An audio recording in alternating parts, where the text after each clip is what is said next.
దేవుని పరిశుద్ధ నామానికి మహిమ కలుగును గాక. మనం ఈ దినము వాక్యాన్ని ధ్యానించడానికి దేవుడు మనకిచ్చిన వాక్యం యెహెజ్కేలు గ్రంథం 18వ అధ్యాయము 4వ వచనం నుండి మనం చూసినట్లయితే అక్కడ మనుషులందరూ కూడా నా వశంలోనే ఉన్నారు. మనుషులందరూ కూడా, సర్వ సృష్టిలో ఉన్న ప్రజలందరూ కూడా నా చేతిలో ఉన్నారు. నేను శపించగలను, దీవించగలను, నేను చంపేయగలను, నరకానికి పంపించగలను, పరలోకానికి పంపించగలను. ఎప్పుడు ఎలాగా అంటే, ఒక పాపి పాపము నుండి విడుదల పొందినప్పుడు, ఒక పాపి యేసు రక్తంలో కడగబడినప్పుడు, చేసిన అపరాధములను, చేసిన పాపాలు ప్రభు సన్నిధిలో ఒప్పుకొని, ప్రభువా నన్ను క్షమించు, నన్ను మన్నించు, తెలియక చేసిన అపరాధముల నుండి విడుదల చేయమని ఎవరు ప్రభు సన్నిధిలో వేడుకుంటారో వారికి విడుదల ఉందని ప్రభు సెలవిస్తా ఉన్నాడు.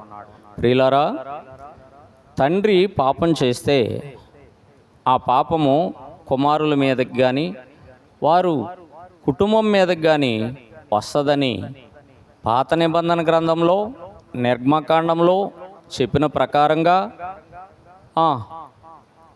తల్లిదండ్రులు చేసిన పాపాలు బిడల మీదకి 3-4 తరాలు శాపంగా వస్తాయని సెలవిచ్చిన మాటని యెహెజ్కేలు గ్రంథంలోను క్రొత్త నిబంధన గ్రంథంలోను దేవుడు మనస్సు మార్చుకుని చెప్పిన మాట ఏమిటంటే, ఏలో పసిప్రాయులు, తెలిసి తెలియని వారు, అందుకు వారికి క్షమాపణ అనేది ఇవ్వటానికి దేవుడు ఇష్టపడ్డాడు.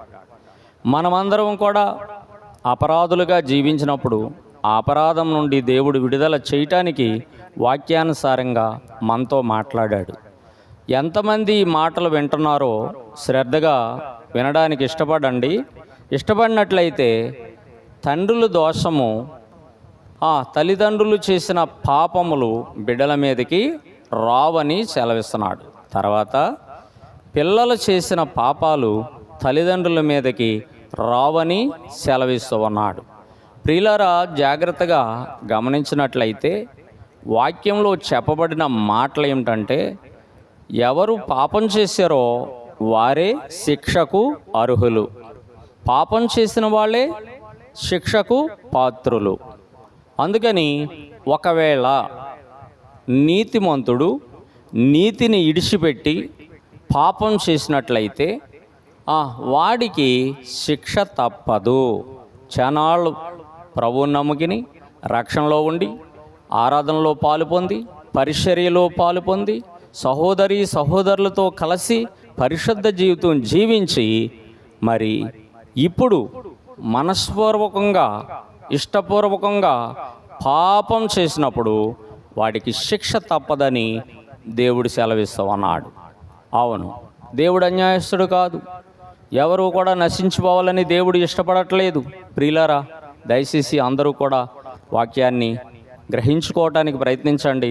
మారు మనస్సు పొందటానికి ఇష్టపడండి. దేవుడు చెప్తున్నాడు, మీరు ఎప్పుడు చనిపోతారో అప్పుడు పరలోక రాజ్యమునకు వారసులు అవ్వటానికి మీరు ప్రభు సన్నిధిలో జీవించమని సెలవిస్తున్నాడు. ఆయన అన్యాయస్తుడు కాదని వాక్యం ద్వారా తెలియజేస్తున్నాడు.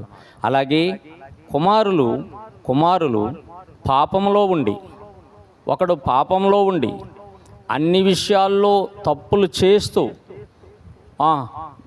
ఇష్టానుసారంగా మనసుకి నచ్చినట్లు జీవించి, తర్వాత ప్రభు వాక్యం విని ప్రభు మాటకు లోబడి చేసిన పాపములు, చేసిన తప్పులు సమస్తము ప్రభు పాద సన్నిధిలో ఒప్పుకిని, ప్రభువా నేను పాపిని, నన్ను క్షమించు అని ప్రభుని ఎప్పుడైతే వేడుకుంటారో, పశ్చాత్తాపడతారో, క్షమాపణ అడుగుతారో వారికి మారు మనస్సు మళ్ళీ దయచేయటానికి దేవుడు అవకాశం ఇస్తున్నాడు.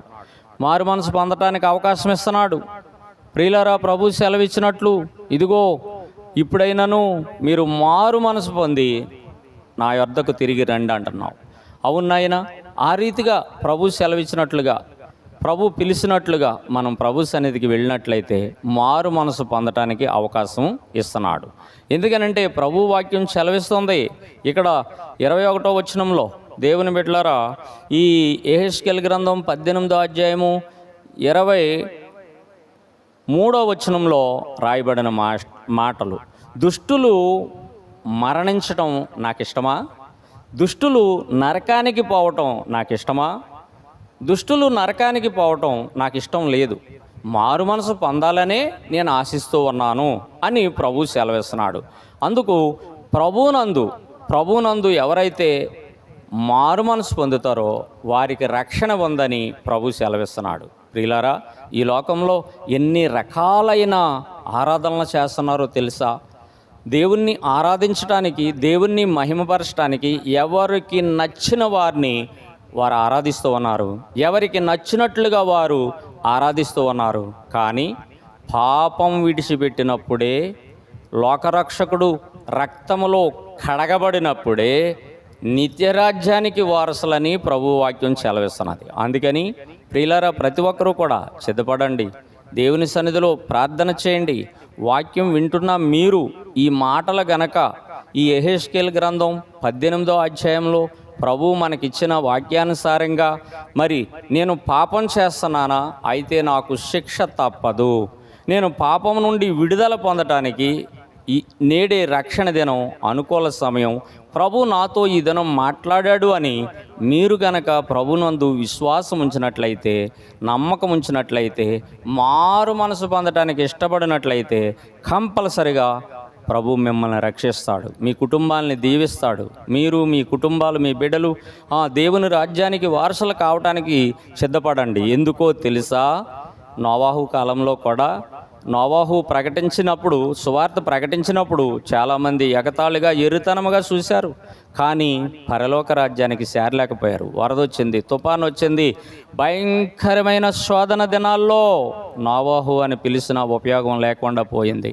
ప్రియులారా, దయచేసి బ్రతిమలాడి మరీ చెప్తూ ఉన్నాను. ఎందుకంటే ఉగ్రత దినాలు, భయంకరమైన దినాలు, ప్రభు రాకడికి సమీపంగా ఉన్న దినాలు. ఈ దినాల్లో అనేకమైన అర్థం కాని జబ్బులు, తెగుళ్ళు, రోగాలు, తుఫాన్లు, వరదలు, భూకంపాలు, నేను ఎప్పుడు వాక్యం చెప్పినా ఇవన్నీ జ్ఞాపకం చేస్తూ ఉన్నాను. యాక్సిడెంట్లు, విషపురుగులు, పాములు కరిసి, తేళ్లు గుట్టి, అనేక రకాలైన మరణాలు, హార్ట్ అటాక్ అని అనేక వ్యాధులతో మంచాల బట్టి శోధన అనుభవిస్తున్న బిడ్డలున్నారు.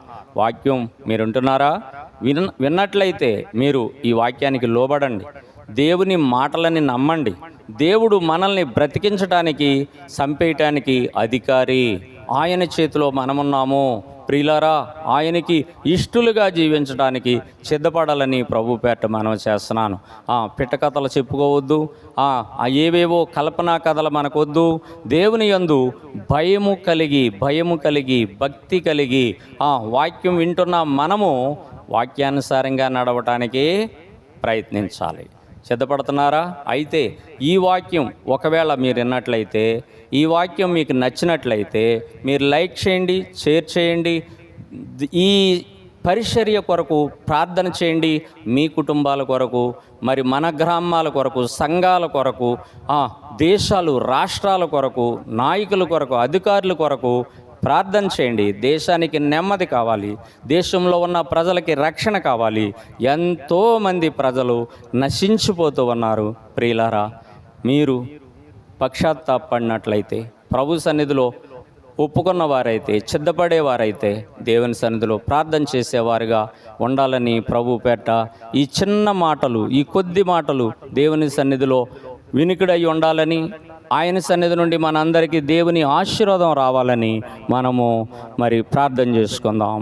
హల్లెలూయా, ప్రైజ్ ది లార్డ్.